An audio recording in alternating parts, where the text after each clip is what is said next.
Хэлгээ хийгээд за шаардлагатай бол одоо хуулийн төсөл боловсруулах, за энэ ажлаа улсын хурал танилцуулах ийм ажлын хэсгийг одоо хэрэгжээд ажлаа судлаад ингээд дуусж байгаа.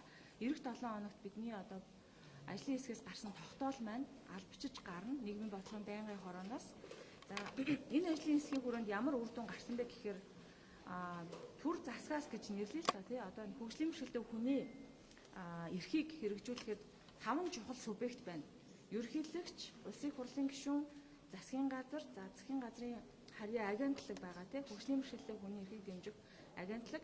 За 5 дахь нь бол нутгийн удирдлага буюу засаг дарга гэсэн үг байхгүй. За ингээ энэ 5 субъектүүд төр засгийн талаасаа энэ одоо иргэдийн энэ эрхийг хэрэгжүүлэхтэй холбоотой үйл ажиллагааг хэрэгжүүлдэг. За тэгвэл тэр үйл ажиллагаануудыг хэрэгжүүлэхийн тулд нөгөө одоо улсын төсөв тайлан ингээд бид нар дээр ирэхэд бид нар дандаа асуудаг те энэ ажлын хүрээнд юу хийсэн энэ нь яагаад болохгүй байгаа ингээд асуугаад байдаг. Энүүний цаана юу байсан бэ гэхээр ер нь бол хөгжлийн бэрхшээлтэй хүний талаар өөртөө бас ойлголт мэдлэг их тааруу байна. Ер нь Монгол улсад бүгдээрээ л тийм байгаа. Тийм учраас хамгийн ихний зүгээр одоо жишг болгоод нутгийн удирдлагууд буюу засаг дарга нарыг цуглуулж байгаад та бүхэн нэн тэргуунд энэ гарын авлага дээр байгаа 13 ажлыг хийгээдгээ 13 ажлыг 32 шалгуураар хийчих юм бол бид нар эргээд 3 жилийн дараа хэдэн жилийн дараа Монгол улсад байгаа хөгжлийн бэрхшээлтэй хүмүүсийн эрхийн асуудал нэг түвшин дээшлэнэ гэдэг ийм зааврыг өгсөн байгаа. За мөн өнөөдөр бид нар та нарыг одоо дуудсан шалтгаан нь болохоор та хэдэд бас зориулаад энэ 1% сэтгүүлчдүүдээс хөр авчирсан байхгүй юу? За энэ дотор за засаг дарга нар болон одоо энэ аймаг дүүргийн хөгжлийн бэрхшээлтэй хүний зөвлөл зориулаад мэдээлэл өгсөн бол бид нар дахиад энэ мэдлэг хандлагыг сайжруулахын тулд сэтгүүлзүүн салбартайгаа ажиллах хэрэгтэй байна. За тэгвэл та хэдэд зориулаад юуг ярих гээд байгаа вэ гэхээр энэ гарын авлага дээр та бүхний редакцийн бодлого тий аливаа мэдээллийг бэлдэхдээ энэ гарын авлагын бүлэг 2 дээр байгаа хуудас 18-ын нэр томьёоны ойлголтууд байгаа. Хөгжлийн бэрхшээлтэй хүн гэж чиний хэлэх юм бэ? Яаж хэмжих юм бэ? Тэдэрт тулгамдаг асуудлыг юу гэж нэрлэх вэ гэдэг энэ ойлголтыг та бүхэнд өгөхөөр бэлдсэн юм а. Тэгээ эндээс их 20 шиг байгаа ахаад өшөөг хэрэгтэй байвал манай ажлын өрөөнд байгаа болохоор энийгээ ингээд өгч байгаа.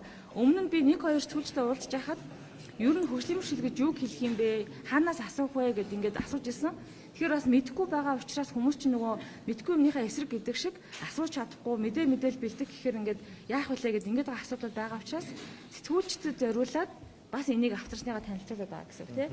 За дээрээс нь дахиад нэг зүйл хэлэхэд ер нь бол Монгол улсад хамгийн энгийнээр хөгжлийн бэрхшээлтэй хүнийг одоо дэлхийд даяар яаж үнэлэх ёстой гэхээр өөрийнхөө амьдралдаа эзэн болж байгаа чадвараар нь л үнэлнэ гэсэн.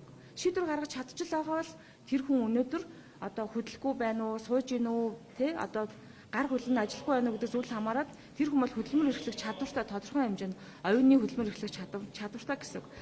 Тэгээ энийг юу гэж хэлдэг вэ гэхээр нийгмийн загвар гэж хэлдэг. Гэтэл өмнө нь болохоор юу болж байсан бэ гэхээр хөлн гимцэн байсан ч, гар нь гимцэн байсан ч тархин нь одоо шийдвэр гаргах чадвар хэвэн байсаар хахад хөгжлийн бэрхшээлтэй хүн бол чадваргүй, юу ч чадахгүй гэдэг хандлага нь өөрөө байгаад байна. Энэ нь өөрөө тэр хүмүүсийг ажилд авахад, сурахад маш их саад бэрхшээл болж байгаамаа.